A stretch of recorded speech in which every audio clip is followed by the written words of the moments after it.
ఇంటి వంట వారిపంతా కూడా ఆ ఇల్లాలు చేసుకుంటుంది. ఇలా పూజ పూర్తయ్యేసరికి ఇంట్లో నైవేద్యము అంటే వంట అంతా కూడా సిద్ధం ఉంటుందిగా. ఈ వంటను భగవంతుడికి నైవేద్యం పెట్టిన తర్వాతనే భుజించాలి. హరిహరులకు నివేదించకుండా భోజనం చేస్తే కనుక నరకంలోకి వెళ్తారు అని గరుడ పురాణంలో చెప్తారు. హరిహరులు నువ్వు శివుణ్ణి ఆరాధిస్తుంచేవాడివైతే కనుక ఇంట్లో వంట చేసినటువంటిది శివునికి నైవేద్యం పెట్టడము, లేదా విష్ణు ఆరాధనలో ఉండేటువంటి వాడివైతే కనుక ఆ విష్ణువుకు నైవేద్యం పెట్టడం, ఏదో ఒకటి. అయితే ఈ నైవేద్యం ఎట్లా పెట్టాలి అని అంటే, ఇప్పుడు వారు పాత్రలో నుంచి మొత్తము తీసివేస్తే దోషమా అని అడిగితే, వండిన పదార్థాలు అన్నీ మొత్తం అలా పెట్టాల్సినట్టు అవసరము లేదు.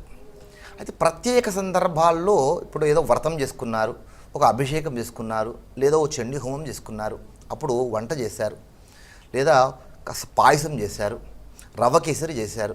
సత్యనారాయణ స్వామి వ్రతం చేస్తారుగా, ఈ రవ్వ కేసరి చేసిందంతా కూడా పళ్ళెంలో పెట్టాలా, అక్కడ సందేహం అక్కడ అప్లై అవుతుందన్నమాట.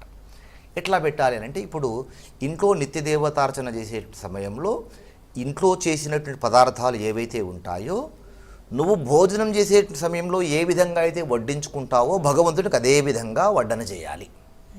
ఇంట్లో ఒక చక్కని వెండి పళ్ళెం ఉందనుకోమ్మా, ఆ వెండి పళ్ళెంలో ఒక తీపి పదార్థం, రోజు తీపి పదార్థం ఎట్లాగూ చేయరు, అన్నం పప్పు కూర ఏదైతే చేసావో అవి పెట్టేసి కాస్త నెయ్యి వేసి భగవంతుడికి పెట్టాలి. మనం ఎట్లా వడ్డనకు పెట్టుకుంటామో అట్లా. ఇంట్లో ఒక్కొక్క పాత్ర తీసుకొని వెళ్ళి పెట్టాల్సిన పని లేదు. అట్లా అని చెప్పేసి ఒక పళ్ళెంలో మొత్తము తీసేసంతా పెట్టాల్సిన అవసరం లేదు. మన భోజనానికి ఏ విధంగా వడ్డన చేసుకున్నామో అదే విధంగా. ఇక ప్రత్యేకంగా ఒక వ్రతాలు లాంటివి చేస్తూ ఉంటారు. అప్పుడు ప్రసాదంగా పంచేటువంటి పదార్థాలు ఉంటాయి. పులిహోర చేశారు, దద్దోజనం చేశారు, రవ్వ కేసరి చేశారు. ఇవన్నీ కూడా నైవేద్యంగా అలా పాత్రలో పెట్టి నైవేద్యం పెట్టిన తర్వాతనే అవి ప్రసాదం అవుతాయేమో అని అనుకుంటారు. అట్లా అవసరం లేదు. అప్పుడు కూడా మనం ఏ విధంగా అయితే భోజనానికి మనం ఎట్లా పెట్టుకుంటామో అదే విధంగా పెట్టాలి.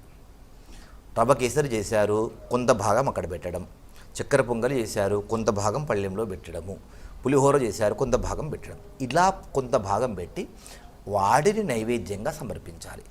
నైవేద్యంగా సమర్పించిన పదార్థాలు ఇందులో కలుపుకోవచ్చు. కానీ ప్రతి ఒక్క పాత్ర తీసుకెళ్ళి అక్కడ పెట్టాల్సిన పని లేదు, ప్రతి ఒక్క పాత్ర ఖాళీ చేసి పెట్టాల్సిన పని లేదు.